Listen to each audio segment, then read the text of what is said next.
Welcome back to Hidden Power. This is a Pokemon podcast. Today is our 1-year anniversary of the show, of Hidden Power. It feels so good that we've made it this far. My name is Dusty Gogoat. I'm with the Lumios Post. Hello. And Soul Silver Art. What's up? Guys, what I want to do today is take you through the ghost of Christmas past, present, and future. All right? Wait, do I need my Santa hat? You might need your Santa hat. All right? Alright, Let's I'm take ready. it back. Let's take it back. Okay, there we go. We're all wearing a hat. We're all wearing a hat. We're all so festive. So, do you guys remember like how what the inception of all this was? I remember like texting you both separately, or no. Did we? I think Sol and I both texted Lumi separately, and we're like, let's start a podcast. Yeah. And then Lumi's like, I don't want to be weird, but what if we just combine them together? Right. Lumi, tell the story. I'm like, so Dusty, I don't even remember quite when, because you had messaged me first. You and I had been working, like, conceptualizing a podcast for probably about 3 weeks before Soul messaged me. But, like, when I say conceptualizing, I mean, like, seriously, bare bone stuff. Like, literally, like, we had said we want to do a podcast, and we had kind of talked about, you know, what would that look like? Like, what are we talking about something specific with Pokemon? He's like, I want to talk about the anime. I want to talk about birds. It's kind of like a Wattrel podcast. Exactly, but except Wattrel, we didn't even know about Wattrel yet. Is the wild thing. Did we not? We knew there was a petrol Pokemon, but we did not know that it was Wattrel. Yeah. In the end, Dusty still talks about birds. At the end of the day, we still haven't done our bird tier list. Like that. Yes, I do want to do that. That sounds fun. That sounds fun. Lugia is going to be F tier because it's not a bird.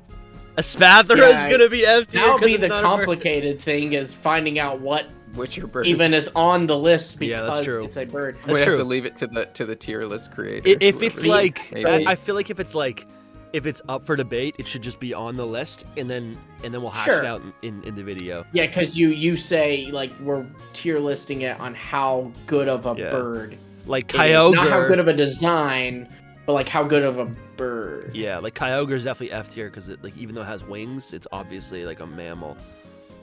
Bro. So Kyogre? So finish the story. Okay.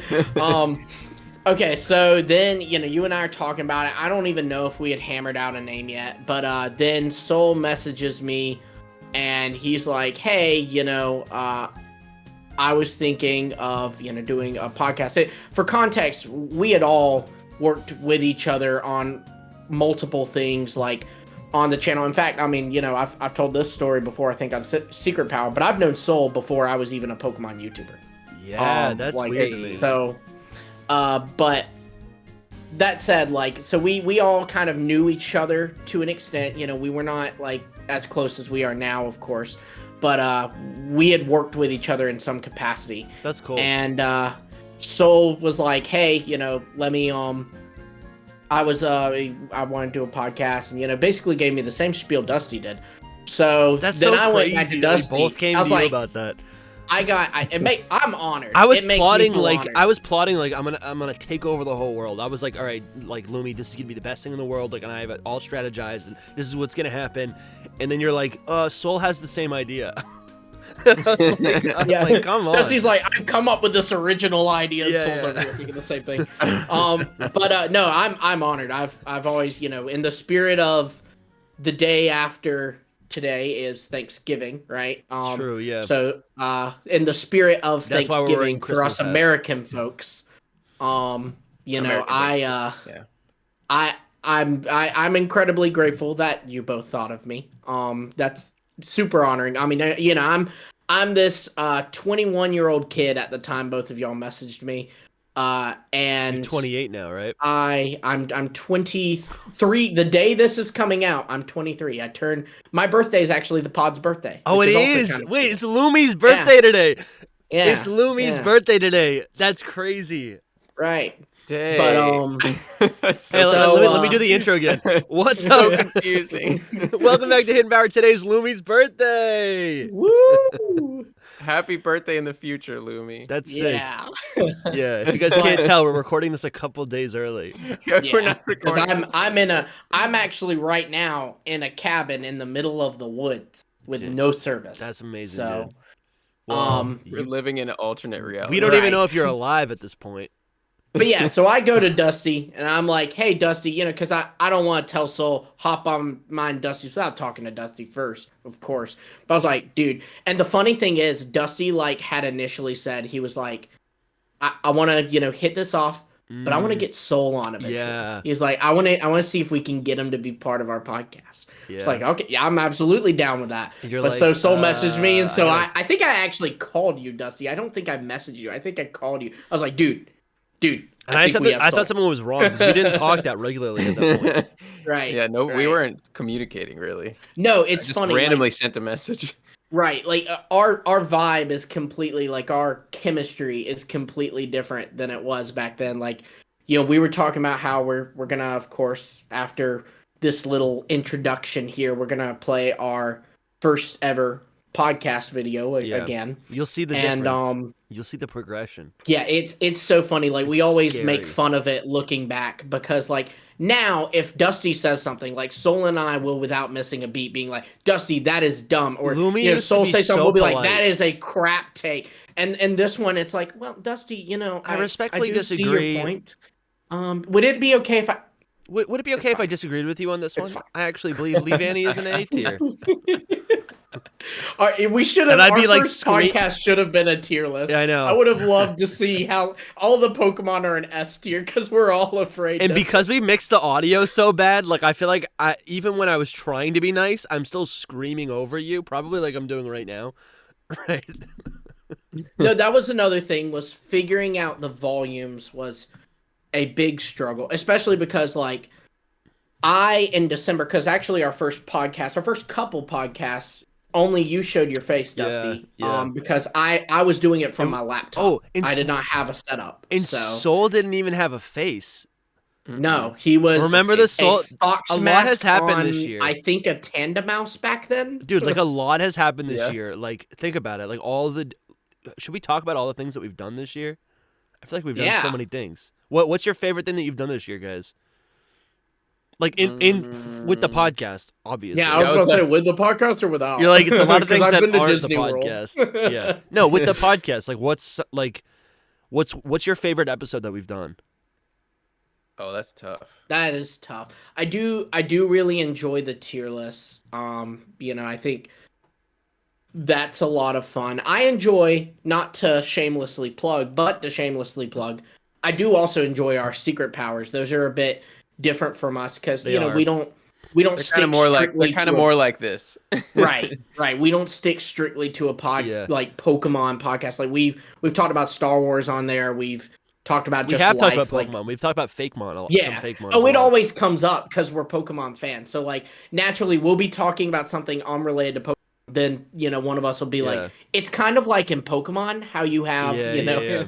But it's cool. That Secret Power is a great platform for us to, like, kind of, I mean, honestly, get to know each other in other, like, facets of life. But then also for, like, the patrons and channel supporters who watch it, they're also able to get to know us a lot better. But, honestly, I think the guest episodes this year, all of them, for different reasons, that's probably been the highlight of my year. I did not realize how many people we were going to be able to work with because of Hidden Power. Like, and the scope of some of these people. I mean, we've gotten huge 100%, names. I mean, I feel like we're all friends with Toby now, right? That was not a thing last year.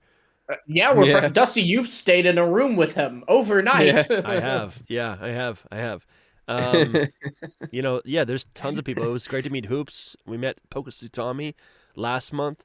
That was kind of cool too, because I knew Soul and Pokesutami, they knew each other pretty well. Yeah. But then it was cool when they got on. It wasn't on camera. I wish we had recorded at that part. But, like, he even said something like, "This is the first time we've talked, like, face to face." That was kind of cool that it was like, "Ooh, I'm here to see that." Yeah, that's cool. Yeah, that would have been cool to put in the episode because they're so big in that part of the community, Yeah, we message back and forth all the time, so it was like surreal to just be like, hi. So what's one of your favorite episodes from this year? Bro, I don't know. I like it all. I mean, I had a good time. We're having a good time, right? Yeah, it's hard to pick just one. I mean, I don't, off the top of my head, I'm like, I don't know. I mean, I mean, it's got to be different for you, right? Like, I mean, because you were you were not on camera at all. You didn't even speak, right? You were purely on Twitter, right? Yeah, yeah, Wasn't yeah. But until, you were an artist, February. right? You're like a visual artist. Mhm. And I don't No, know, but like what's that experience he been had like to done a now lot be on of camera? voice stuff too, though, right? Like you'd been on like a lot of Ruffle Rowlet videos, like with your Yeah. voice, of course, not your Yeah, yeah. That's face. true. I mean, I I don't know. It really wasn't too much. I think like the lead up to just doing the face reveal kind of thing was fine. It was like because I spoke so much on without a face cam, I just like talked a lot and I just like eased myself into it pretty Yeah. nicely, I think. Well, that's good. Like I don't feel like I was too awkward at the beginning of all of this, but I don't really remember. I haven't gone back and watched. Yeah. I'm But trying to find I mean, you're a when natural you now. reveal face. thanks. I don't know. I loved them all, to be honest. I don't. There was like And there's every like maybe episode's so two. different. Yeah, yeah. There's like maybe two out there that I'm just like, meh, but who doesn't have those days? Yeah. I think But other than that, Yeah. I've enjoyed. And when every we started, minute of it. we were also like, oh, there's three of us. If one person can't be on for a certain week, right? Like there's still two people left, right? And I think we only had Right. to do that twice. Once with me and Soul, once with me and Lumi, and then also, that's crazy that we've committed to upload every single week. That's honestly kind of Mhm. insane, right? Yeah, I can't yeah, tell yeah. you how like incredible it is that people show up every week on YouTube. Yeah, we but haven't then missed also, a week, have we? no, dude. And we usually upload like 2 videos like a week, I feel like, right? And Yeah. and That's people true, show up yeah. on podcast platforms and it literally blows my mind. I'm still a little sick, so I might just be ill. But I literally if it like does not it's I can't think of it. Like it's crazy that like 5,000 people every week will like actually tune in and listen, and the feedback is incredible. The feedback, people say the things that I used to say about other podcasts when I wanted to start this show, right? People say you get me through the workday, right? Yeah. That, like The comments are incredible. it's Yeah. not a Well- cliche. It literally is incredible. It's like that's how I Similarly- felt so alone when I was on my day job. And like it's crazy that we can be some sort of relief for those people. I love it. Right. Similarly, like that's something else too. Is I've like kept a list of our patrons and channel members to like check off when we have their address or not. Just to stay organized.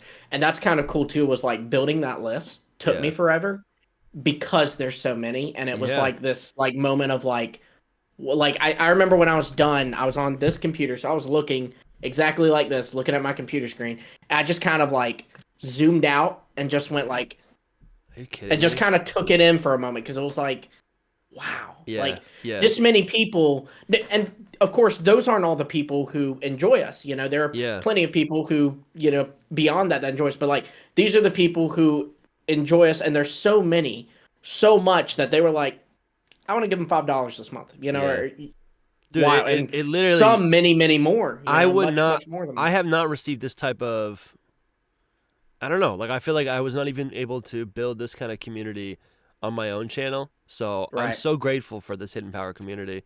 And there's so much more stuff that I want to do as well, right? Like I mean, we talk all the time about what we want to do in the future. It really comes down to like capacity with how much we can do in a week, right?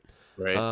Well, I guess I'll say that right off the bat, right? Like when we started, we kept saying like we don't know if we're going to continue to do this, but 100% we are going to be continuing to do this at least out for the next year or so, because you guys have shown the support, right? You guys are coming out.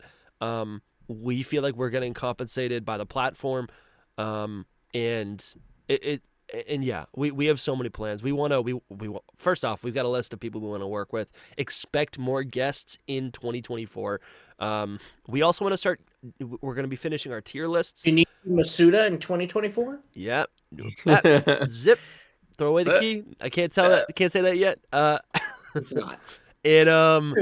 And do we One day. want to dip our toes into some retrospectives? I think that's going to be a ton of fun to not only talk about the Pokemon, but talk about the impact of each of the games, right? But it doesn't need to be just the games. We could do retrospectives on eras, right? We could do retrospectives on Soul. You've talked a lot about just like Whole generation.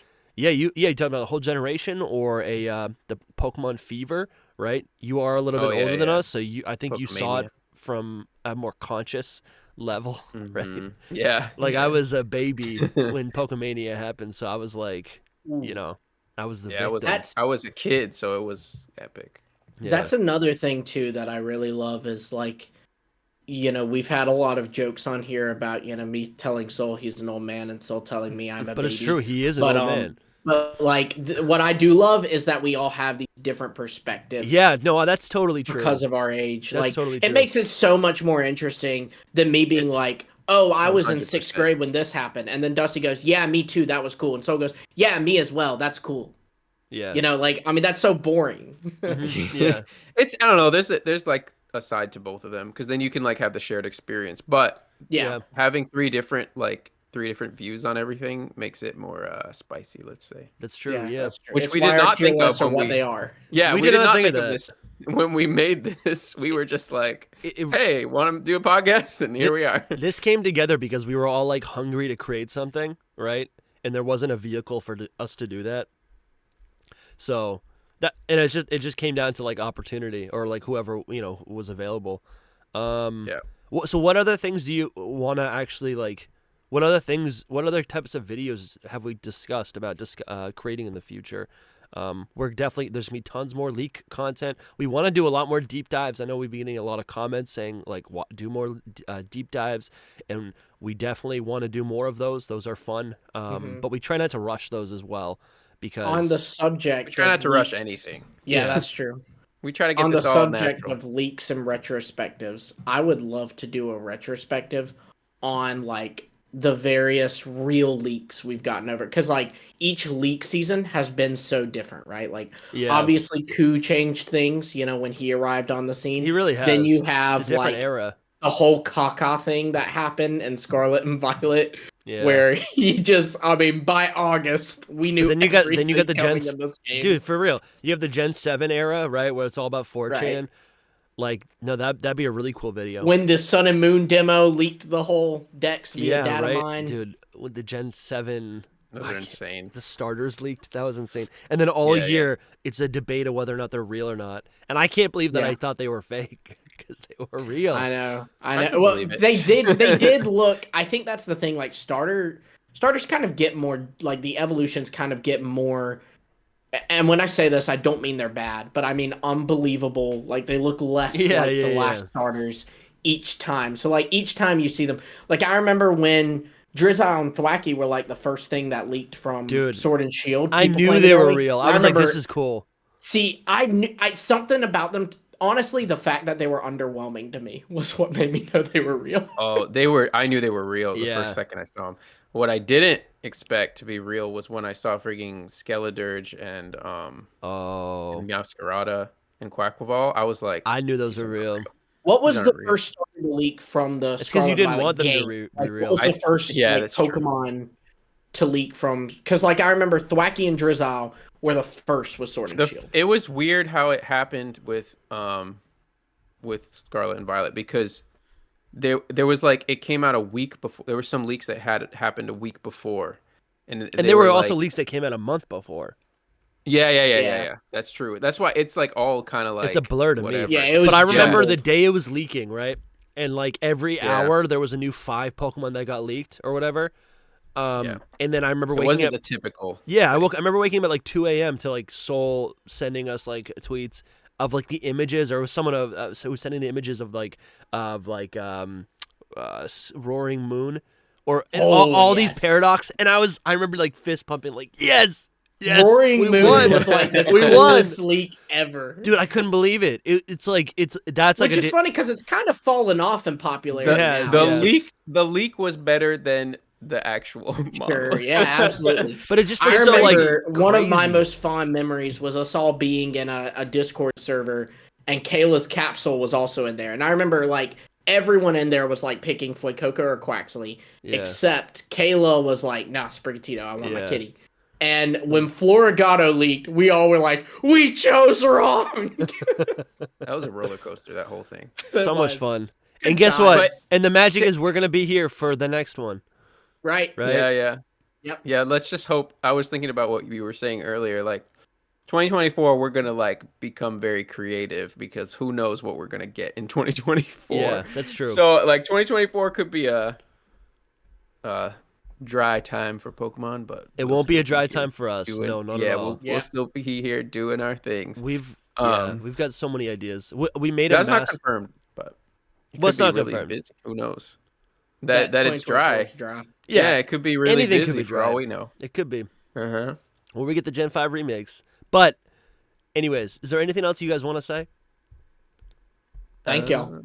Yeah. Really, honestly, truly thank you, everyone who's watching this, whether you support us financially or not. Just by you being here watching this makes this all possible. That's not a cliche. I'm not a hack. I'm not a sellout. I'm being honest with you guys.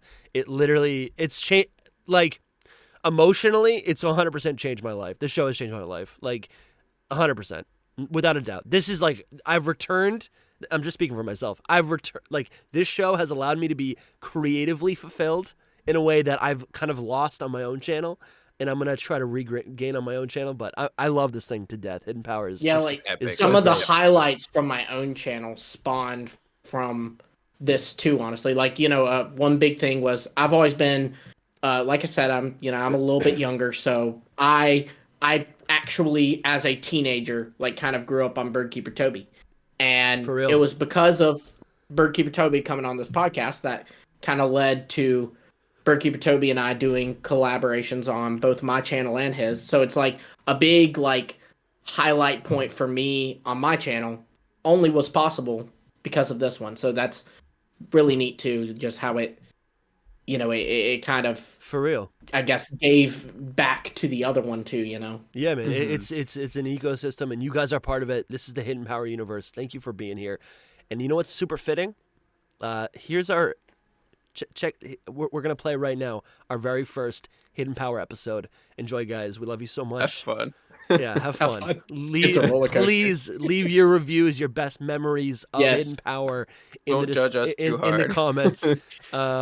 Let us know tell us what your favorite video is. Who's been here since episode 1? Let us know that in the comments. Yeah, that'd be cool to know. Yeah. That'd be really interesting. That'd be cool. Well, I'll put a poll up on the channel. But anyways, we love you guys.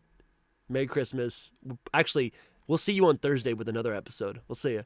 Yeah, tomorrow. Bye. Thanks. What's up, everyone? Welcome to Hidden Power. This is a Pokemon podcast. My name is Dusty Gogoat. We've also got the Lumios Post. Hey guys, glad to be here as always. And we also have Soul Silver Art.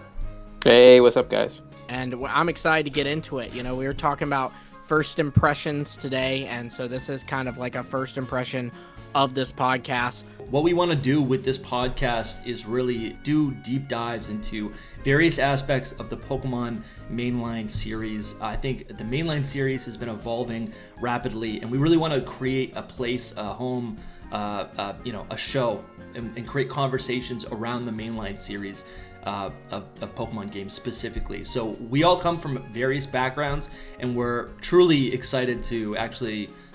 I can't speak for you guys, but in a way, I've been more excited about this project, about this new podcast, than actually Scarlet and Violet. It's not every day you get to start a show. We just want to get off our chests our first impressions. We're kind of calling this episode 0, at least behind the scenes. So I'm excited to just vibe today, relax, talk about what I think is the best Pokemon game, but we can get more into that later. I've been playing about 8 hours every single day. I don't know exactly how many badges I have. My Pokemon are all around level 40 right now, but I have not beat the main story at all. I'm somewhere in the middle. Where are you guys? I have barely even scratched the surface with this game. Still, I'm like, I don't know, 10, 12 hours in. I've been playing like probably 3 hours a day. And my Pokemon are getting pretty high leveled already, which is kind of freaking me out. But I'm just gonna like rotate some in and out. We can get more into that later too. Where are you at, Lumi? Do that later. Talk about like our teams later. Yeah. So I have beaten the game. I beat it Sunday night at like 10 p.m. My wife and I got it Friday morning, and we've just been binging it every second we had the chance. We have really only stopped to go get food or take our dog on a walk.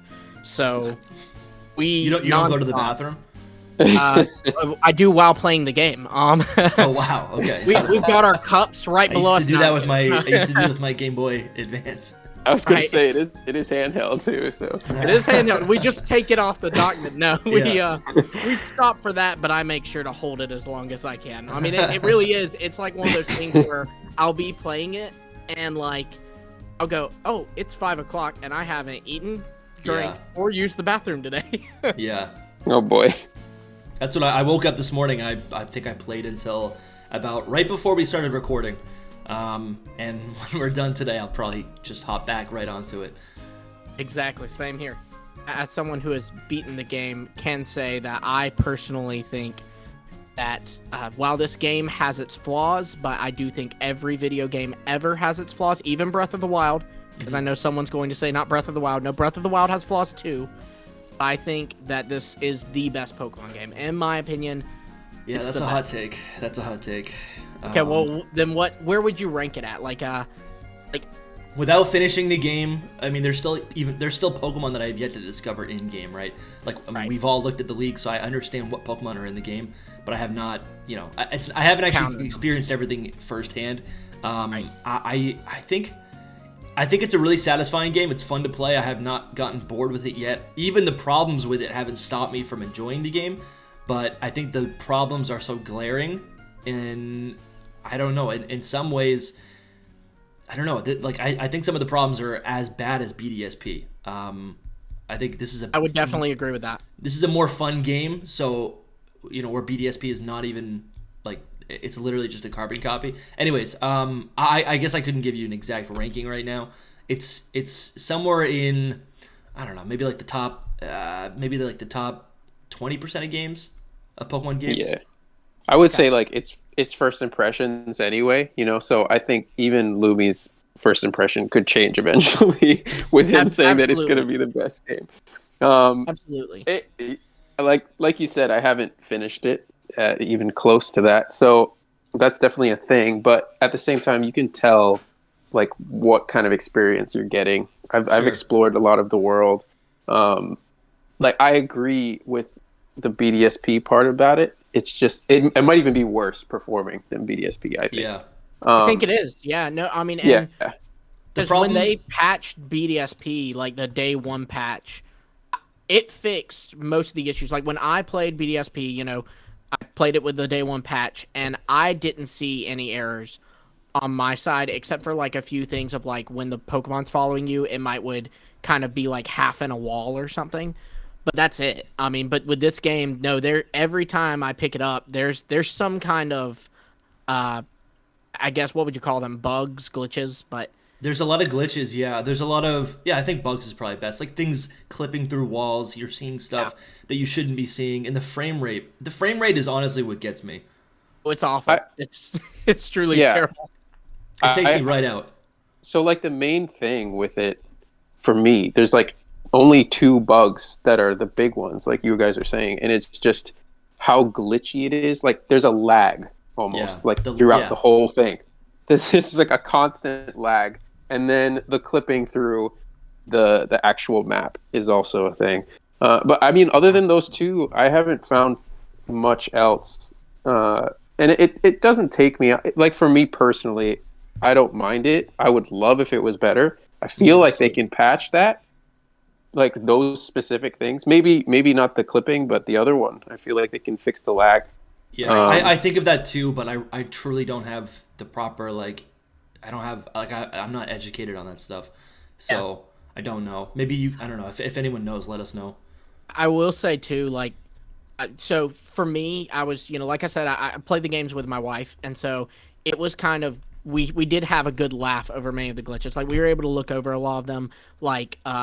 At one point, I'm battling a trainer in the city, and like this guy just walks into the middle of our battle while my killer watch was launching a thunderbolt, and like it's stupid, but it did kind of make us like laugh or whatever. Yeah. So I'm not gonna take off points for the game, but the big thing that we had is happened to me 3 times since I've been playing the game, and it's happened to my wife twice since she's been playing the game.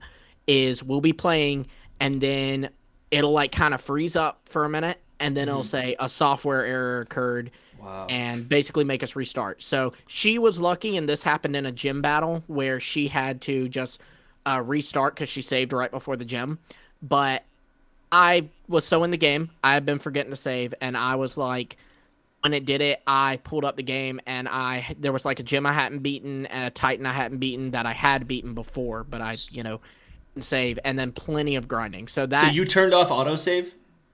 No, absolutely. Yeah, I always Okay. turn off autosave. I usually do as well, but for this game, because of the glitches that I had heard about, day one, I just left it on. And that's probably smart. That's what I should have done. Like with Legends, I turned off autosave specifically for shiny hunting, but for this, it's like, I mean, I don't know. I'd rather, until I get to post game, like, I don't know, I don't know. I'm gonna leave it as autosave for the time being. That's probably smart. I think I turned it off out of habit, to be honest. Yeah. I turned it off because Pokemon games have never been like that. Being a traditionalist out here. But there's actually a trick to this whole thing. Somebody figured out that you can like go into a menu. I actually wish I had it on me right now, but you can, when the game starts up, like you can shut off the game, restart it, and then when the game starts up, you can push a series of buttons. It's like X and A or something together, and this other screen will pop up, and Game Freak basically put in like a backup. There's a backup save file that you can, it like actually auto-saved. What is this? For you. Whoa. Yeah. Yep. It's in the game. Automatically? Completely legit. Wow. Yeah. You'll have to show me this. Yeah, you got to show us this. When we get off this, you have to send us this video, so because I lost many a things to this. But like, that sounds really helpful. If Game Freak has to put a failsafe like that in their game, then that is proof that, hey, you need to patch up your game, bud. Yeah. And then, I mean, I don't want to like talk about things that everyone else is talking about, but like this really does get me thinking about like the fact that we do get, like, I've been blessed to get a Pokemon game every single year. And it's starting to maybe feel like that really shouldn't be the case. This is a very hot topic, I'd say. It's like you said, everyone's talking about it. No matter what you say, you're going to get thrown under fire for it. Yeah, it's no win situation. Right. I don't know. A lot of people are much more on the side of what Dusty's talking about. I am the complete opposite. These bugs don't bother me that much. I would love if it was better. But I would rather take like getting a new Pokemon game every year over like just solid. Game. Yeah, I just don't care about it that much. I would agree with that. That's me. A lot of people will disagree with me on that. No, everyone knows I got some hot takes. I'd agree with that, but just don't let my game crash. Like, and that's great that there's a failsafe. I didn't know about that failsafe. Yeah, so at least there is. Tell me about it, like at least Game Freak can be like, hey, preface the game with like hey, by the way, there's this thing that's happening. Yeah, but they're not going to do that and admit that there's actually like some glaring issues in their like they have in the past, especially like first week.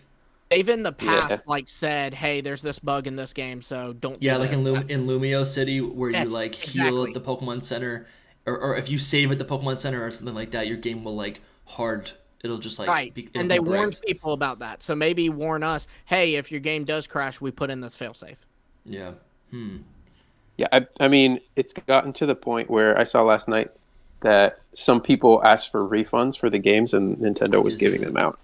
So I mean, it's on. I don't know if you guys know about what happened with Cyberpunk, but it's very much on that level. Yeah. Of like, I am not familiar with what happened with Cyberpunk. So maybe you can let us know about that for listeners. Yeah, it's just. Basically, Cyberpunk was like this very highly anticipated game made from what is it? The same people that made like The Witcher. I forget their CD Projekt Red, with maybe. Keanu Reeves in it? Yes, exactly. Okay. And so it came out for PS4, all those, and it was on par, if not worse, than Scarlet and Violet. Like the glitches were insane, and they like literally refunded anyone that asked for it, like if you want that. And then they continue to patch it up, and if you play Cyberpunk today, it's like one of the best, well, maybe not one of the best, but very well working games. They just kept working on it. It just wasn't done, basically. So I don't think that we would do a similar situation here because it's Nintendo. Yeah. You think there'll be a patch this game? That's a whole other question. Like, when we were talking about that they could patch it, I don't know if they actually ever will, because in history they haven't done too much. Right. Although I think there hasn't been a precedence with like BDSP. They did patch that game. There were like, I think it was like 2 weeks after the game came out, all of those like cloning glitches that were just like Right, super but they did easily that accessible. because that hurts their competitive. That hurts their metagame. If there's nothing that hurts them, it's a question of will they patch it. You know what I mean? But they 'Cause didn't come out and say that. No, they didn't say that, but that's how they work. I mean, they've always cut out cloning glitches and anything that is like game crashing. But I mean, there were plenty of not to the level of Scarlet and Violet, like both in the amount or the size of them, but there were plenty of like bugs in Sword and Shield that never got fixed, and frame rate issues, things like that. Interesting. Yeah. I guess you could be right. I could see them patching it. Like I told Sarah that I could see them waiting till DLC. Like kind of with DLC will come a patch for the game, and it'll be like, that's kind of how they'll market it. It's like, or not how they will, but part of what they'll market it with is like, we're also patching it, so this DLC's gonna look good. You know? So I guess to go back to the hypothetical of like what you would prefer, like a Pokemon game every year, right? Which would include new Pokemon, I guess just like a new experience, if you get that every single year, that is pretty. Like I don't want to take it. I don't want to take that for granted, but that is a pretty like valuable thing that we probably do take for granted. And I think I guess I didn't really, after 10 hours, I didn't really mind all of the graphical, like all these hiccups, all these glitches, the frame rate issues. I really didn't. It didn't bother me because it was such a new experience just in general, right? And I think a lot of it. But now that I've become accustomed to the game itself, and I'm starting, I don't know, it's starting to like bother me more and more. Like I'm in post game, and it's not really feeling that exciting anymore, right? Like the game's still fun. I've still got plenty more to experience, but now I really do notice it. Like I mean, I don't think this is a spoiler. When I get access to flying, right now, when I fly through the air, it's like so slow. Just like jumping out of water or jumping to then fly to then land. There's so many weird things that just kind of, I don't know. It's not. It doesn't feel as fun anymore. What do you guys think? Yeah, I mean, like I said, the only thing that has actually impacted my experience is the crashing. And I know that's a problem. For Sarah's case, there was like a thing where her Sprigatito was evolving, and it was like her first Pokemon evolving, and it like glitched up the game where like it was showing the ground was the sky and then the sky was the sky. So it was, I don't know, it was just really buggy or whatever. So she actually hit B because she was like, no, I want to watch my Sprigatito evolve in a good place. Yeah. But like, I mean, obviously that didn't like actually make her mad at the game, but you know what I mean? Like little things like that do, even if it's small, impede on the player experience. The two things that remind me of like the frustration of BDSP is, like I said, the frame rate, but also it's just entering the box. I've been avoiding the box because of how disgusting it is to actually just transition into it. Like the game from like the start menu, like it fades to black. It fades into the menu screen and then cuts to black and then comes back. And then also once you're actually in the box system, you can't. It's like you'll be like you're just moving your cursor over to the next Pokemon, and it takes like 2 seconds before the sprite or the model of the Pokemon will even pop up, right? That's not such a problem if you keep it on the because this was an issue in Sword and Shield as well, but it's not really an issue if you have like the screen setting where you're seeing the EVs, IVs, moveset, the nature, it's not really an issue if that's the case, and then the model's not actually showing. But personally, I've actually just been avoiding using the box. Like it's not a good experience, and I feel like the box is where you're going to spend like 20% of the game, like moving your Pokemon around, looking through your stuff, whatever. And then I thought, like, okay, real tinfoil, like, is this to increase sales and increase the value of Pokemon Home? That's probably not the case, but it is an unexpected consequence. Yeah, no, I totally agree. Yeah, I've had those issues too. Same with like when you pull up, I don't know what you would call it, but the screen where you can change your uniform between like the winter uniform, whatever. It's the same way. There's just a lot of lagging. Anyways, yeah. At the I won't go into spoilers, but after the very final battle in the game, it then cuts to a cutscene, and it goes dark like after the battle, and then opens up with a cutscene. But I'm telling you, it was so dark, like for so long. Yeah. That, I mean, it had to have been. It felt so long. Like literally, at one point, I turned and looked at Sarah. I said, I think my game just crashed. And, I'm livid because, like, it's at the final, points of the game, you don't have as much time to save because there's a lot of dialogue and a lot of cutscenes and a lot of battling and all this. So I was like, I know the game is not crashing on me right here. But no, it didn't. It just was taking that long to pull up the cutscene. Yeah. Wow. Let us know in the comments if y'all are experiencing this. Yeah. It's a very mixed thing for me. I would say that basically I have to admit that the thing that I never want to admit, that they really needed a little more time with this. Like, it is like playing a beta version of the game, or like a build, an early build.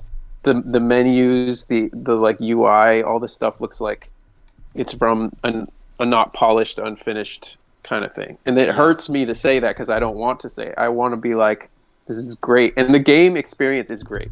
It is, fun. But I really don't want to say it because at the same time, I don't want them to like take more time to make another game so that you don't we want don't them have to be another like, game. we listened. You're waiting. Gen 10 comes out 2030, no earlier.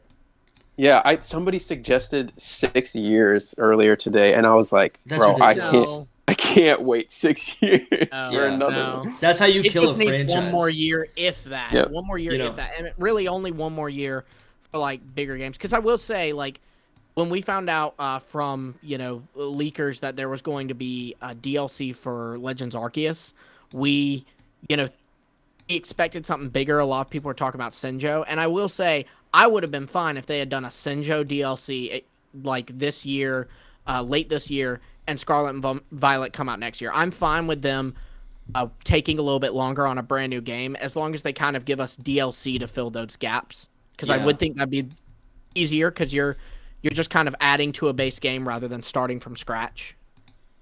And then, I mean, even patching Pokemon into Sword and Shield. Like we played with all the Sinnoh evolutions and stuff in BDSP. Why not then patch Sword and Shield the next year in 2022 to have Infernape, Empoleon, Staraptor, a bunch of staples of Sinnoh, and then the next year, 2023, you have Scarlet and Violet.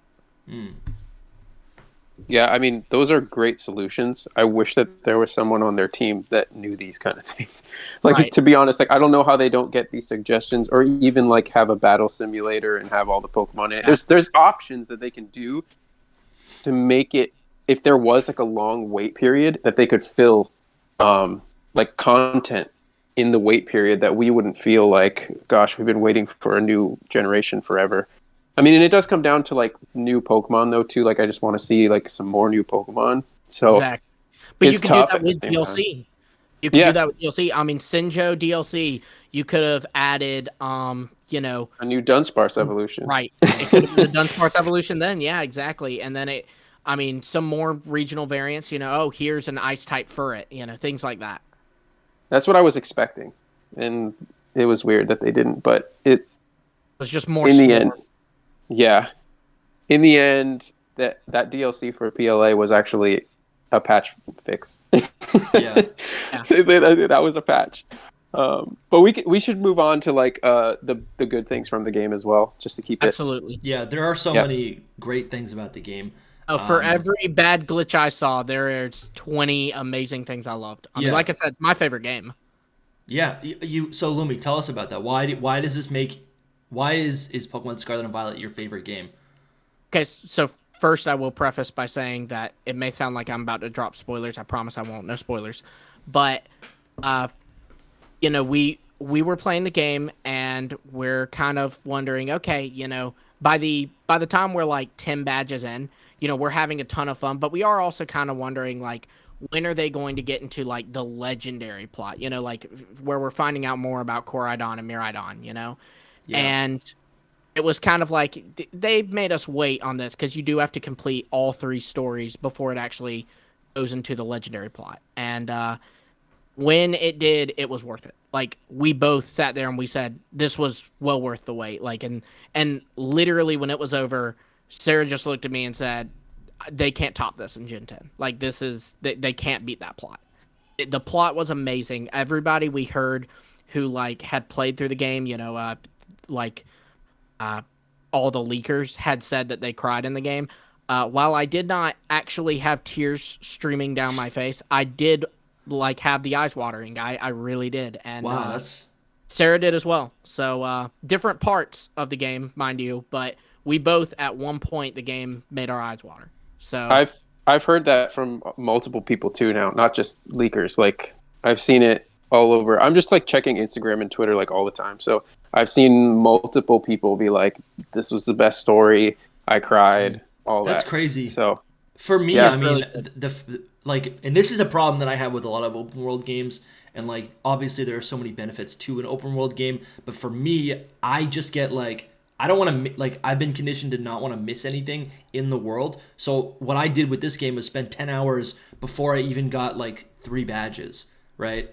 Right. I literally just spent 10 hours in like one area before realizing, oh, I need to go into the Literally other direction, right? And some of that is due to the map and just like the experience of the game. But like, yeah. So to say what I was gonna say, the impression that I get is that the game feels very disjointed because I'll go off and I'll do 2 Titans, right? And I'm really enjoying the Titans. I think that might be my favorite aspect of the game so far. Really, that's my least favorite. That's funny. I think it's so much fun. I think so. Like the Titans, I'll do the Titans, then I'll just do like I just did like a series of 5 gyms in a row because I realized, oh, if I do the gyms, I can buy Ultra Balls. So I just did a bunch of those, and I've also just done I did this Team Star bases as well, and those have been really easy. And I think I love the Team Star bases. That was my favorite. Okay, I think Other than those. Gem. And so this is another thing. So like I think because I spent 10 hours grinding and exploring different areas before actually doing the plot, or these doing any sort of badges, right? A lot of those areas, a lot of those trials, those bosses were so easy because I was over leveled, and that's definitely like a me problem. That's not like necessarily the game. Is it though? I do think I it's don't know. it's a point for why they should do level scaling. I think we all here at least know of, but I think we all watch Shady Penguin. I don't know if y'all watched his stream where he played through these games, but he had the exact same thing happen. He went into the first what is intended to be the first gem, the bug gem, Sure. who I believe her highest level is level 15. Well, he had done so much exploring and all this that his highest level was his Crocolore, and it was level 27. And so, naturally, he smoked that gem. Mm-hmm. And he he ended the stream by saying, yeah, I'm not going to stream the rest of this game because I don't think it's good content. And, he is right. So, while I do think it is like a I also stopped streaming, kind of, not really for the same reason, but anyways, sorry. I imagine it was at least a part of why. Yeah, I think, yeah, it's just a lot of like exploring, right? It's not like there's like specific things that I have to achieve. Right. The best thing that I streamed was doing one of the Titan battles, the Paradox Titan. Maybe that's a spoiler, whatever. And that was a ton of fun because I kept losing. I kept losing, and then when I won, then I tried to capture the beast, and that took me maybe 30 minutes of failing and trying different strategies. And that was a result of me not being over leveled, right? Like, it was me like actually struggling. So you had to capture the beast. Yeah. And I explored, but I tried not to like send my Pokemon out while I explored just because I didn't want to get over leveled. So Sure. I was actually right around each thing's level. I had like on my notes on my phone, each like the order to do them, and I put what level they are. Like I had first gem is Katie, and she's got a level 15. After that, do Cloth, he's level 16. After that, like so on. Okay. And When I did, so I would go into them and I'd be right around the levels, and because I was rotating a team of 12, I was actually a little under leveled for some of them. And while the Starfall Street was really easy, I thought it was fun, but it was really easy.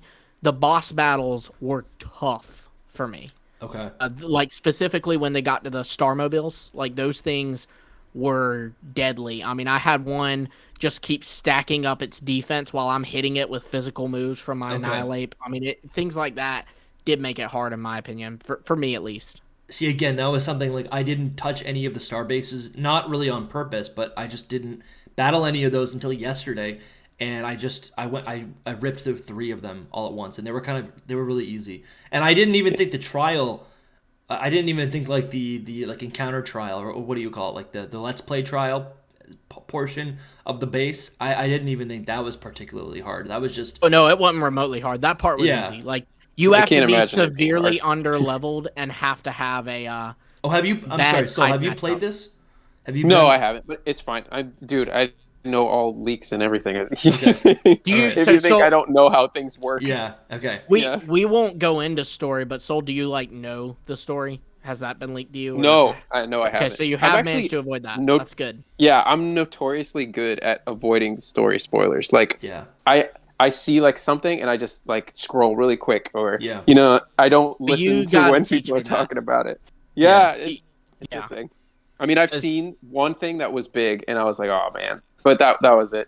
Either way, like I'll explain to you how I play Pokemon games just really quick. Yeah. The bottom line is, even before this whole open world thing, I would go every route, and the same kind of thing applies here. Every route I go in and I try to catch every Pokemon that's in that route. So like when this game started, I just went into the first area and I just started catching, like if I hadn't seen the Pokemon, I'm catching it. Yeah. So I'm catching all these Pokemon and I'm not moving on until I do that. And I know there's rare spawns, but I'm not going to sit there and like spin around and try to find them. Instead, I just move forward. And I come back to catch the rare ones, basically. That's how I play Pokemon. So, to me, that's why I've spent like 12 hours. Basically, I'm right at Artisan right now. Like, I got to the gym, or the town, basically.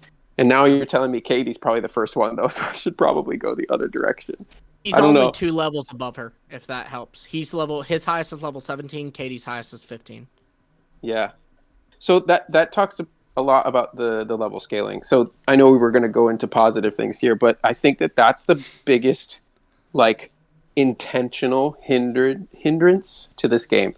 Like the level scaling, I thought that it wouldn't bother me that much, but it kind of defeats the whole idea of exploring. Like for people like me, absolutely does. I would love to plan out everything, and I am.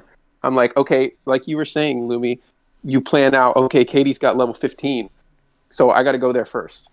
People that just want to explore and not have to worry about, like, planning around these objectives, which is what they advertised it as, they for that get reason, a ruined it wasn't experience. Open world.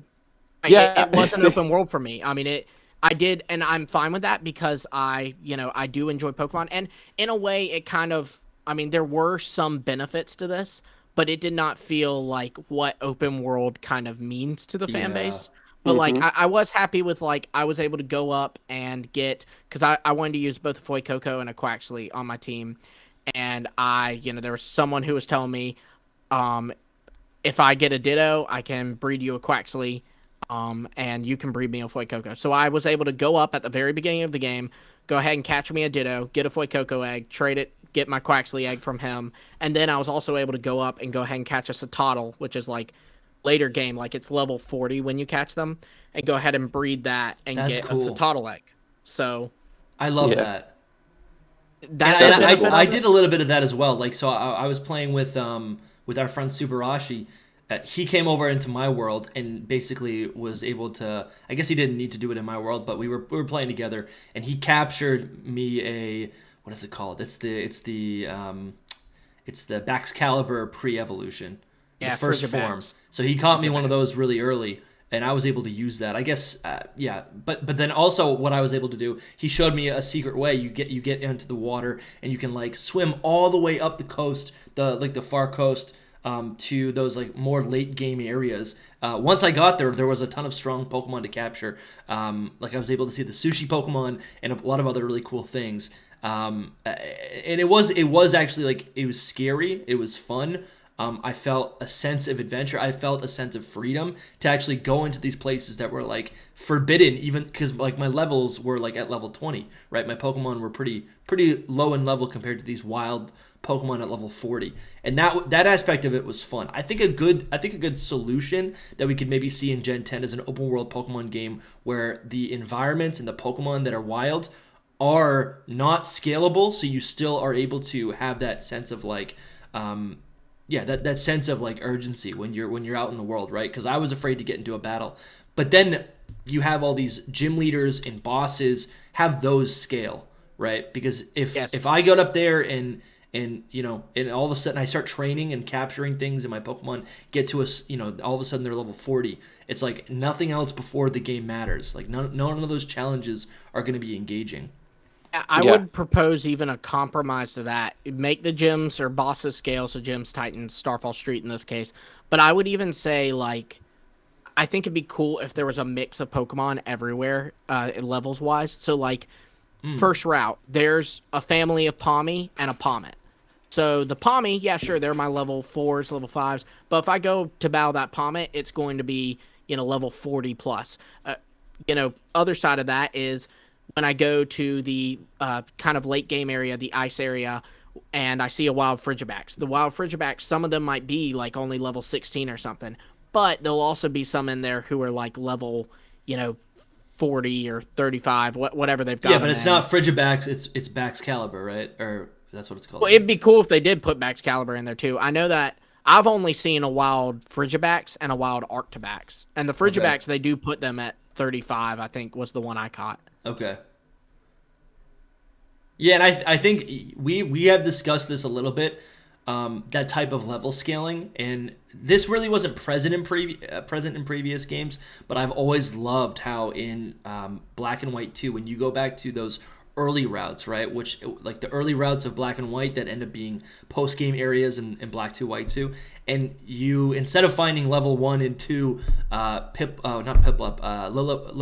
and Patrat, right, you're still finding those level 1 Pokemon, but you're finding their final forms at level 50 and 60, and there's even Pokemon there like Wigglytuff, and there's all like they're all normal type Pokemon because it's technically Route 1, right? I have always loved that. I thought that was a really cool thing to see. So it is cool. I don't think I've appreciated that enough. And they didn't do that in Johto, in a way. Right? Yeah, definitely in a way, it's kind of always been a part of Pokemon. Even in Sword and Shield with the wild area, exactly what Lumi just suggested was there. Like you walk out and the Onix is there and it's like Great level point. 40 something. Right. So like they just didn't do that this time, I guess, and that's just it's whatever. But and that's kind of, if this has to be the last negative thing we'll say, then that's fine. But you got to talk about the good and the bad, right? And for me, that is something, is I feel like Game Freak has for a while now, in fact, kind of observed areas where we've praised them and gone, okay, and then taken steps back. So, like, for example, the Sword and Shield thing, it being like that in the wild area, but then in their first true open world game, or what they at least advertise as true open world game, they cut that. They take a step back. And then everybody remembers, they talk about this day, X and Y had, for the little like connectivity feature, it was the player search system, the PSS, and people loved it. It was so user friendly. Yeah. And then they gave us the Festival Plaza and Sun and Moon, and that was bad. Then they gave us something in Sword and Shield, and I get that it had to be different from the PSS because it's not dual screen anymore. Yeah. But they gave us something. The Poke Portal is worse than what they gave us in Sword and Shield. No way. The thing. I love the Poke Portal. See, to me, I don't, because with Sword and Shield, I could, as I'm running around, see little raids pop up. Okay. Like, it would tell me, like, oh, look, someone's doing a raid for a wild Caparaja. And on this one, I have to go into the Poke Portal, go into the Terra raids, and then it'll show me what raids are available. And it only shows me, like, 8, and it takes a few minutes before it will refresh them. I guess that's fair. What I've been using the Poke Portal as is just a way to connect with, like, I've already connected with multiple people online. I've connected with my niece who's playing on her Nintendo Switch, and it's been like effortless. Like literally, like you get the code, you plug in the code, and you're good to go. And it's been Right, it's and that been side of effortless. it's nice. And that's been an issue. Like that's actually been like multiplayer has been so impossible for the last like 6 years of Pokemon games, and for some reason it finally works in that aspect. So I'm pumped. I'm honestly pumped. Yeah. And I would agree with that. I just, with the raids especially, you have to Sure. go into a separate screen to see them instead of like it being a passive thing where I can just kind of see them popping up in the corner of my screen as I'm running around exploring the open world. Yeah. I guess I never had an issue with, yeah. No, I was just gonna say for me, like these things, they are things that are in a new game, right? That you would expect to be like, okay, this is one thing that I didn't really like from it, you know, like just little small things. Like, yeah, they could definitely improve on that, but like as a whole, if it didn't have all of the bugs and everything with the performance problems, like the ideas are so good. All of that, yeah. what you guys are talking about. And It's just so on execution, I guess. Yeah, and on the note, you know, a really positive thing from me is that I would say You guys want to that- pause? My camera just shut off. I think it ran out of I was battery or literally something. just typing to you, Dusty, your camera. I have live. So on a positive note, I would say that is something about the execution of these games that like I do think they absolutely nailed. Was I remember in Sword and Shield they said that like there was like a major league, minor league gym system, and it got kind of misinterpreted, and people were saying there's 18 gyms in Sword and Shield. So everyone was freaking out, and then we found out there's not 18 gyms in Sword and Shield. And I love that this game, they gave us 18 badges in Sword and Shield, Yes. but they also diversified, 10 or 8 are from traditional gym battles, 5 are from Starfall Street, and 5 are from Titan. So it was the 18 gym experience, but without making gyms go stale because each thing was so different from the other. Yeah, it's so true. It's a great thing that they literally heard that, which makes sense because it was a crazy controversy in the end. It was, yes. I think, in fairness to them, I think people were really just bitter about the Dex cut still, and were kind of just everything. Like, they could have been like, oh, Young Goose won't be in this game, and people be like, Young Goose? You cut Young Goose? Things that they wouldn't really care about. Like, I remember everyone joked, like, what are you going to do, put Maractus in the game? And then they put Maractus in Sword and Shield, and people went nuts. So I've got a note right here that I wrote down. It's a positive note. I thought when I was first playing this game, every single Pokemon had me incredibly excited to like just stumble upon, capture, engage with. Even the old Pokemon, right? I was getting excited at the new Pokemon that were leaked, that I've known about for 6 months, but I was also getting excited about like things like Arcanine, right? Seeing Arcanine in the overworld with these beautiful, fluffy textures was so cool. I captured it immediately. I'm like, this is the coolest thing in the world. I mean, there were a lot of returning Pokemon that I was pumped about. Go-Goat, we don't, whatever. And then, but like also, literally, just every Pokemon was so cool to see. And I'm still feeling like that, right? Because I still have areas of the region to explore. And it's been, so the highlight of this game is really been just exploring the region and all these new Pokemon. I think that's all been extremely fun, and a total plus for Generation 9 so far. But with that comes some negatives, like we've discussed earlier. The fact that I keep getting lost. I think also a major... It might be a personal problem, Dusty. Yeah, and I think it is. And I think also, we keep talking about the negatives, but I think also, what was I gonna say? Cut this out. Okay, what was I gonna say? Shoot. We'll give you a second. Yeah. You keep getting lost. I keep getting lost. Wow, what was I gonna say? Oh yeah, here we go. Ready? Yep. I also really think a big issue for me with Scarlet and Violet so far is that the world feels like outside of the Pokemon and the towns, actually even some of the towns, feels kind of like empty. Like there are things to engage with, but in a lot of ways, like I don't know, I feel like a lot of the biomes feel very flat, right? Where the biomes do change up, like I just discovered there's this forest, there's like it's like an autumn forest. I discovered the snowy area. That was a lot of fun. But I really do feel like there's a lot of areas where it's just like flat greenery. And again, I'm not it's not even the color or the textures or whatever you want to call it. Like, it's not the technical capability of the game, but it just kind of feels like empty. Like, I discovered, so where the normal gym is, I just beat the normal gym leader Larry, and in his town, there's like this, like, there's I don't even know where it is, but somewhere in the town there's like this semicircle. It's like made out of like cobblestone, and you can walk down to the center of it, which looks like a sewer grate. And I'm like, oh, cool. Maybe this is going to be like theater. Does it open up? Oh no, it just is a theater. No, it doesn't. No, it just is. Like, they literally say, like, this was an old theater, and that's it. Okay, yeah, exactly. So for some reason, I don't know. There's been a lot of like interesting areas like that where I'm like, oh, maybe I can explore here, right? Oh, like the desert, for example, was great, and there are ruins in the desert, but they still are kind of barren. And just top right of the map is the best area. Top right of the map is the best area. Go there when you get off this game. Anybody who's watching this, if you haven't been there, go there. Go to the top right of the map. It's the best area, best music in the game. I loved it. Good. All right. Okay, that's good. That's good to know. I guess actually you say that anyways, yeah, I don't want to. These are just our first impressions. I've got a lot of the strong emotions are just like, this is fun, and I feel like I'm finally playing Pokemon. I feel like I'm in the world. I always think of like, I want to be Ash, right? I want to be, I want to be myself in the anime where literally you go for a stroll and the forest takes like 2 hours to get through, and like there's all sorts of Pokemon all over the place. Like, that's what I want it to feel like. Right, like where it takes Ash like 3 episodes to get through Viridian Forest. Yeah. You want it to be like that, right? And this game does feel like that. Like, it actually does feel like that in a lot of ways. So just, I don't know, we keep mentioning the good and the bad, but it's just, that's how it is. How do y'all go ahead, Sol. I was just going to say, I'll totally agree.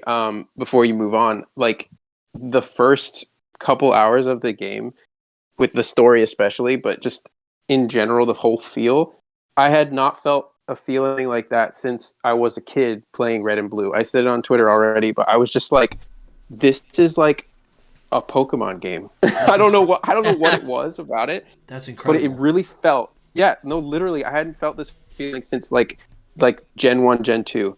And it felt like I was a kid again, and it was just, this is Pokemon. And it might have all these issues, but like, it's a new Pokemon experience that it just felt completely fresh to me. I don't know. That was the biggest positive to me. What's that line from Lilo and Stitch, like, where it's like, this is my family. It's a little broken, but I like it, you know? Yeah. Pokem's a little broken. Pretty but I like it. That's funny. Yeah. I do get at the same time, like, people that they have that same love and passion for it, like we do, obviously, but they want it to be so much better. I get that. You know, like, imagine if this was a flawless game and all of the things were there was no bugs, it was perfect, the graphics were good, like, everything was good. It'd be like game of the year. It'd be like game of the year. So I do understand. Would. Legends nominated for game of the year?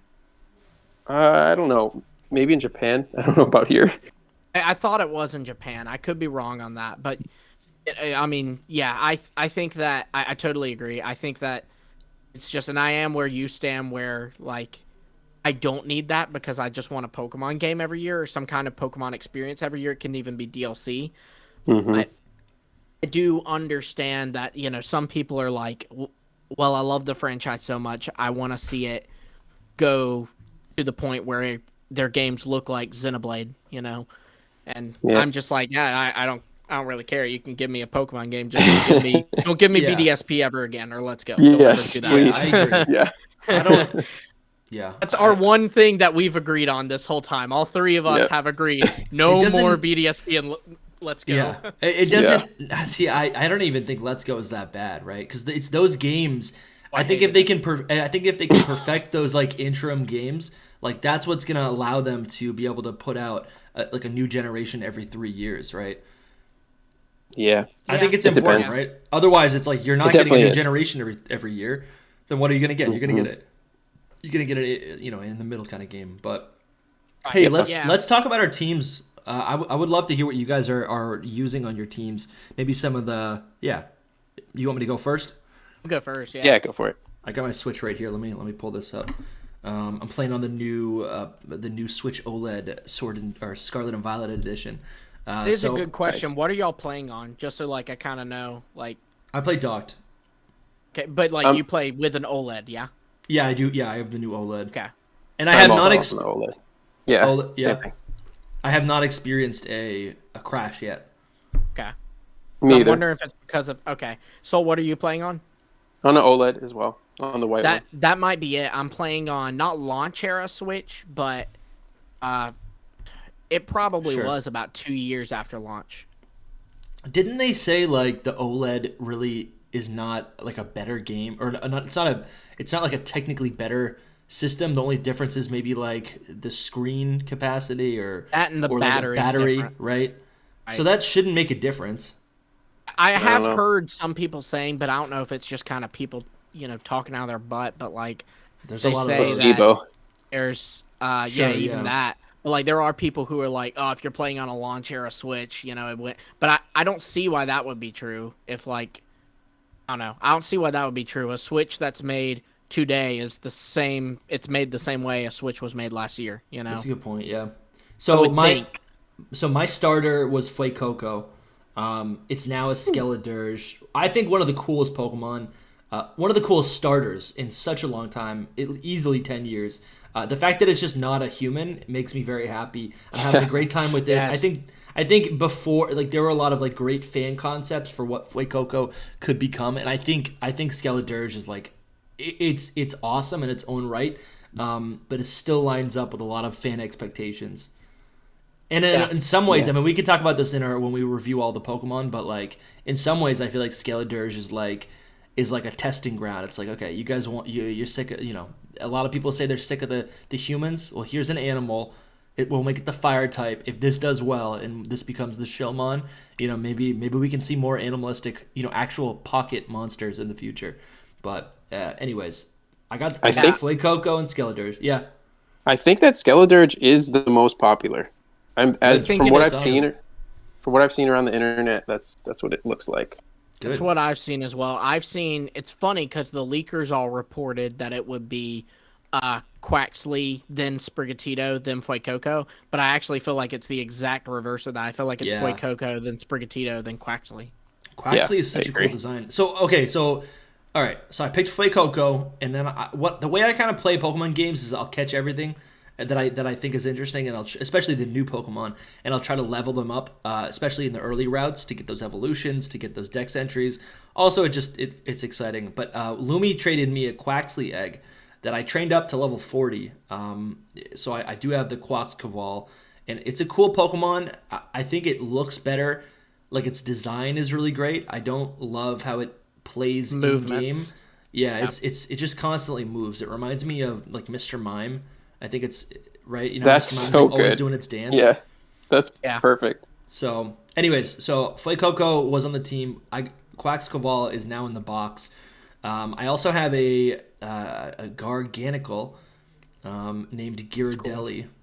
And, Why? I love it. It's just salted chocolate. Yeah. I love it. I love it. And then I got I was able to get a Ceruledge. I trained up my I think I hatched a Charcadet. I maybe bred 10 eggs, right, to get this one with a generally beneficial nature, and then someone in the live stream was able to trade me the correct item because I'm playing Scarlet version. I also have 100%. And then I also have the Arctibax right now. It's level 45. Do you guys know when it evolves? Do you know what level it evolves at? 55, I think. All right, 55. so that's not bad. It's not bad. It's usually always in the 50s because it's a pseudo. I mean, Dragapult, High Dragon, was 64. It's 54. Yeah. 54 is when it evolves. Unless you're using the Let's Go feature. Yeah, that's true. So then, Arctibax, I have that, and then I've also been training up a Smoliv that's now an Arboliva. Nice. a lot of my Pokemon have nicknames, so I actually like forget what their names, what like their actual classifications. What are their nicknames? We need all the nicknames, not just Ghirardelli. Okay, yeah. Skeledirge is Gold Teeth. That's after a Brockhampton song. Sarah Ledge is No Man. It's female. It's named after, I forget her name, in Lord of the Rings. Lord of the Rings, yeah. Yes, that's epic. Sauron. Oh, Yeah. I love that. That's the best name I've heard for a Sarah Ledge. Dude, and Sarah Ledge is so cool, like running around when it follows me. Sarah Ledge is clean. It's so good. It is clean. It's not Armourouche, but it's amazing. Yeah, I agree. No Man. That's what I should name it. Not No Sarah Ledge. No Armourouche. Yeah. Arctibax is named after Tucson, Arizona. I went on a trip there, so I thought that was random. No, I like it. It works. And then Headlock, the Arboliva, because it's got long arms. And then I also had Pokemon on my team that I thought I would keep. I got New Shoes, the low kicks. I kind of boxed it at one point and then just never got it back on the team. And right now I've got a new Tinkaton who doesn't even have a nickname, but it's so powerful. So I don't even know if I want to get rid of that either. And I'm also training up Cherry Grove, the Dunsparce. I think it's about to evolve. Hopefully it's the triple form. Haven't been able to get one of those, man. I've been trying, but I haven't. But dude, there's so many cool Pokemon. I'm just looking at my box right now. Like, there's so many cool Pokemon. I want to play through this game like multiple times when I finish, and actually do it in like proper order. But anyways, I've been talking too long. I want to hear about your teams. Lumi, you next first because mine is long. All right, fine. So yeah, mine won't be as long because I'm mixing a little bit right now because I'm still like at the beginning. Off the top of my head, I have like a big Nimble, so I'm like trying to get sizes as well a little bit. So like, and I don't nickname either. So like the pre-evolution to low kicks, he's big. I got a Dunsparce, the one with the poison Terra type. I'm hoping that it'll evolve. Yeah, I'm hoping that it'll evolve into a 3 segment as well. I don't know actually, so I don't know what even I'm gonna do with that whole situation. How is it calculated? Is it calculated with like when you catch the Dunsparce, it's already coded to evolve one way or the other, or does it like literally roll the dice when it evolves? I wish that I knew. I wish that more people cared. But people don't care as much, so I can't I get think people were disappointed. But see, I love it. They embrace the meme that is Dunsparce, and they put it in its evolution. Yeah, I do think it's perfect. I think it could be better, but we'll get into it another time. Yeah, anyway, I don't know if I like the second, like the 2 segment form or the 3 segment form better. So I'm I don't know. Yeah, I like 3, but it might be because it's rarer. Yeah. The 3 has to be the rare one. Yeah. It is. Yeah. Then I've picked Fuecoco as well. I think we all picked Fuecoco here. Yeah, we all picked Fuecoco. Yeah. And he like won me over at the beginning. I was like, this is adorable. I never knew how adorable it is. He is adorable. It just evolved into a Crocolore, and I'm kind of sad about it, but waiting for that Skeledirge. Yeah. Crocolore is not really my favorite. I thought I would like it a lot more. Yeah. I'm not a fan of Crocolore. I just remind myself that like there are very few good mid stages. I would actually say Sprigatito won the mid stage competition this time around. 100%. Yeah, definitely. It's a clean design. I love it's so its good. mid stage. Yeah, I need to get one of those. It is like what you said. Like I never expected mid stages to be good anyway. so it's not anything crazy. So that's 3. I've also got a Smoliv right now because I'm actually I traded it out for the Dunsparce. I just got the Dunsparce. That's what happened. I had a Smoliv. I've got the Paldean Wooper that I can't wait for it to be a Clodsire because I absolutely adore that Pokemon. Wishmallow. Yeah. I don't know if you saw the spikes come out of its back, but it's freaking awesome. Yeah, that's cool. Sarah used one, so I saw that. That's so neat. It's true Iberian Newt. Yeah, I loved that. What am I at? 4 or 5? I should really just open this thing up. I don't remember. I know I saw on Twitter you said you caught a Tandemaus. I did catch a Tandemaus. Yeah. But he's on the B team. I've been evolving a couple just in case I get the triple stage. Or the single child. Yeah. That I want that one badly as well. I can't believe they did that to me twice. Like, what am I gonna do in this game? Spend hours. Never Rarer than a game. shiny. Yeah, I'm never gonna beat the game. I'm just gonna sit there and try to find a family of 3 and 3 segment. Oh, I didn't know that. I didn't know that was the rare one. There was a raid for it last night. I could have gotten in, but I was like, who cares? I hate those things. No. I would have gotten in and given it to y'all, but I mean, I didn't even know that was the rare one. I assumed 4 was the rare one. I'm crushed. That's crazy. It's gonna take me days to find one. Anyway, the rest of my team. Yeah, the rest of my team is Char Cadet. He's chilling. He's waiting for his armor. And he's gonna be an Armor Rouge, maybe from Lumi actually. And because I'm playing Scarlet. Yeah, thanks for that. I just haven't got there yet. And then the last one is Spidops, who evolved from the Tarantula. And I love that whole line. Actually, I didn't like it at Really, first. you weren't crazy about it. Tell me about when that. It was like leaked. I absolutely loved the little guy. When I saw the picture of it, like the little blurry picture, I was like, this thing's ugly. It's got a mustache. You know, that was not what I expected. But then once you see it in game, it's adorable. It's fantastic. It's S tier for me. And then really cool shiny. Yeah, the shiny's amazing. And then its evolution I really didn't like either. And it just grew on me. I don't know. I saw it in game as well. Like I don't know. It just all turned around. It's one of those. So it's on my team like for the whole time until I get some legendaries out here. Yeah, so that's it. Nice. It's a good team. Full team. Yep. I think you put on Twitter like what your actual like what you plan for your final team to be. Mm-hmm. You want to recap that real quick? Yeah. So Spidops will be dropped for Chien Pao, that beautiful cat. Yeah, I freaking love it. Yeah, it's really sick. That's sad. But yeah, he's gonna go on, and then Slitherwing is 100% my favorite Pokemon of the whole generation. So I think Skeletor is gonna get the box for that one. Yeesh. But that's post game stuff, so it kind of sucks. You can't get a Slitherwing, can you? I can. No, I'm gonna have to. Yeah, I'm gonna have to trade it. But I'm like one of those people. Sweet, I'll definitely take it. I'm one of those people that I'm not gonna use it until I can actually get that in game. Does that make sense? Yeah, I get that. I'm gonna nickname it though, so that you're stuck with a Slitherwing named like Marcus or something. Oh God, no. That's hilarious. Oh no, that's so funny. I will be sad. I'm kind of like that with like my playthrough. Like in my mind, there's a bunch of Pokemon that I love. A lot of them are Paradox. A lot of them are just like late game Pokemon.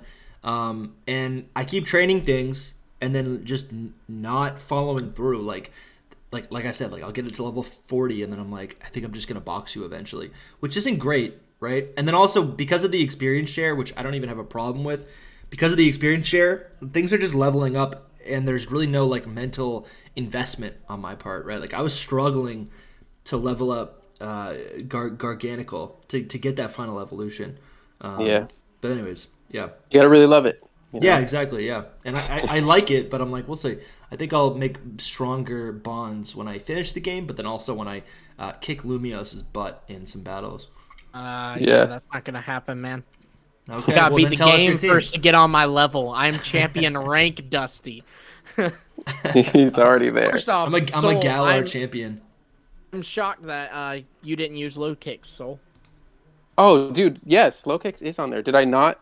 No, I said Nimble. Yeah, he's just not evolved yet. I forgot that Nimble is even low kicks. Yeah. He's there.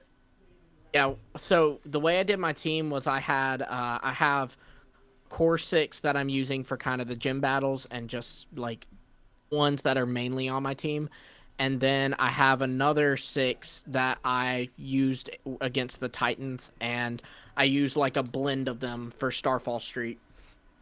Like just kind of mix and matched which ones I was using. So for Team A, my main team, I have Fuecoco. That was the starter I picked, as we all did, because we're all really boring, apparently. I mean, there's 3 of us. We could have gone a different starter each, but... I guess we should have done that in retrospect, yeah. We'll get into that when we judge them.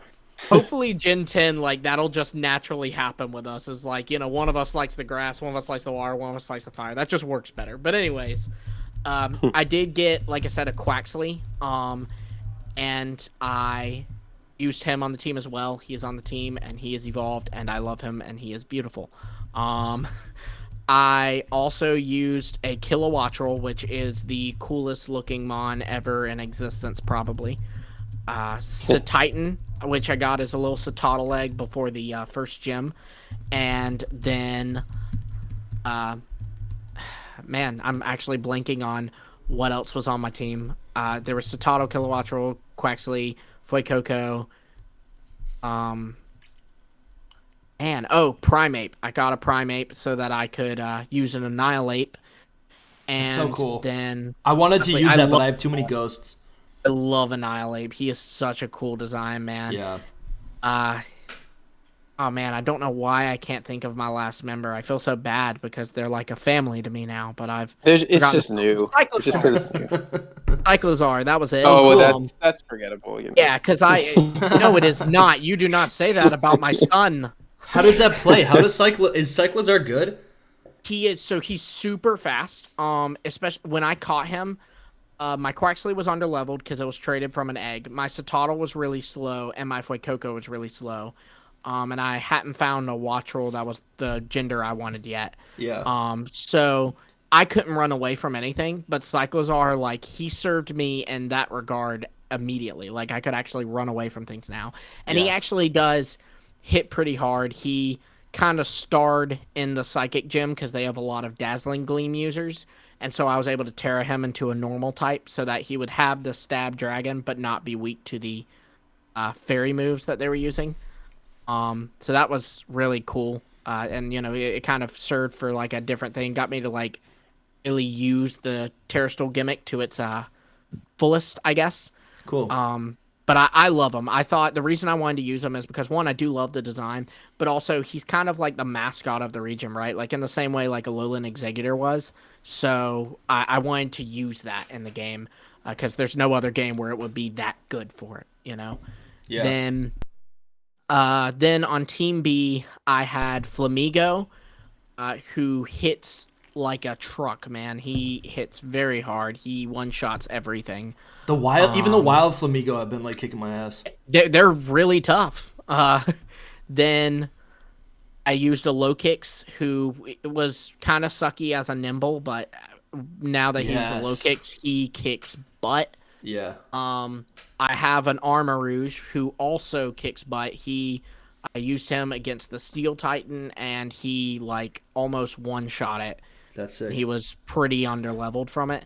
Then, lastly, on Team B, there's 3 other mons. Dunsparce, I evolved him into the Dunsparce, and it was 2 segments, so that was kind of sad. Stutter? You know what's funny? I did, and then I almost, like, corrected myself, and I was like, no, it works. It's perfect. Dunsparce. Just keep it going. But then Tatsugiri. I used a Tatsugiri because they are adorable and they're my best friend and I love them. And I don't even remember the last one on Team B, but there was a 6-mon for sure. And I promise if you're watching, I do love you, 6-mon. I just don't remember you. So what you're telling me is that you have a really it was good... Cloth. Oh, never mind. I'll just take back what I was about to say. How did you forget Cloth? You've been like the #1 advocate for Cloth for 6 months. Because I'm not going to lie, he doesn't shine as hard as the others. But when his anger shell activates, he is pretty busted. He is good, and annoying. And very annoying. Have you guys... How many times? Good. Yeah. I was going to say that your B team is, like, really good. I like your B team. I love my B team. I love my A team and my B team. Like I said, they're all my children. We're all a happy family who picnics and eats sandwiches together. What's yeah, all right, man. I want to, dude. I just want a shiny Pokemon. I feel like there's a lot of Pokemon on my team that I'm like I love and I'm enjoying, but at the same time I'm like, come on, give me a shot. Like, give me you haven't found a shiny? Not yet.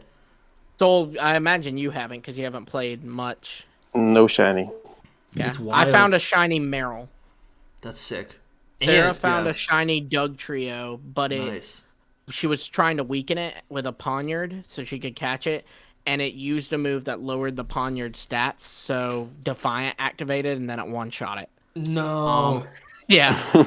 And then she found a shiny Dratini later that day, though, and she was like, it's made up. It's fine. Full up redemption right That's there. crazy, dude. Right. Shiny Dratini. Dude, she saw that thing and literally, I thought my wife had just had like a stroke or something. The way she screamed when she saw that thing.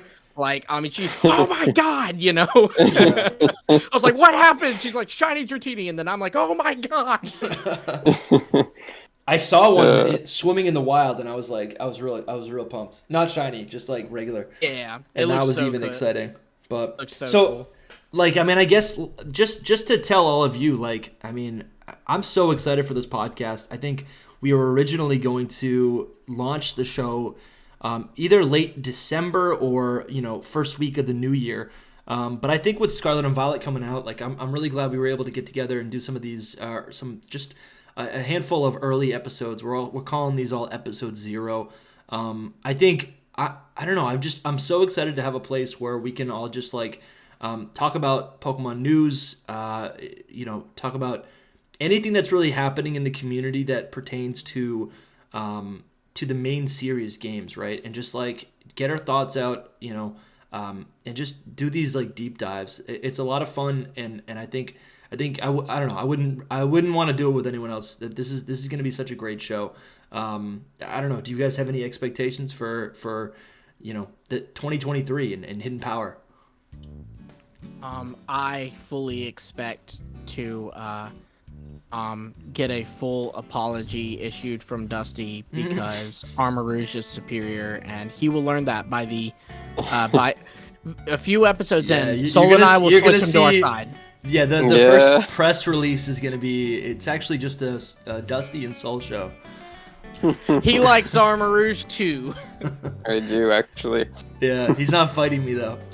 No, because Ceruledge is hard to fight. It's hard to beat. It's hard to fight. It's a cool design. They're both so cool. They're the Lucarios of the gen, I think. Like, they're the ones they knew would market well.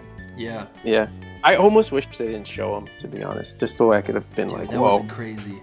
There's no universe where they didn't show those things. No, I know. Anyway, about the podcast, like, I'm super, super excited. Like, this is incredible to get to talk with you guys about Pokemon, and I know we all bring our own specific things to the table, and you know, you guys are way more knowledgeable than me in Pokemon stuff, but I got some little surprises here and there. I mean, you say that, but I mean, you've got a massive following on Twitter, man. I mean, yeah, for those who don't know, like, Soul Silver has been like pretty much the thought leader of the Pokemon leak community for over the last year. I mean, literally everyone starts their video saying, the leaker said this. Let's see what Soul Silver Art thinks about this. He's been featured in like 1,000 videos. Right. Soul has more followers on Twitter than Dusty and I have subscribers on YouTube and followers on Twitter combined. Yeah. So it's great to have you here, man. It's great to be here. It's a good time for sure. Lumi, on the other hand, though. Yeah, no, I don't know why I'm here. I was telling them before the beginning of the podcast, I was like, I love how we bring something to the table, you know.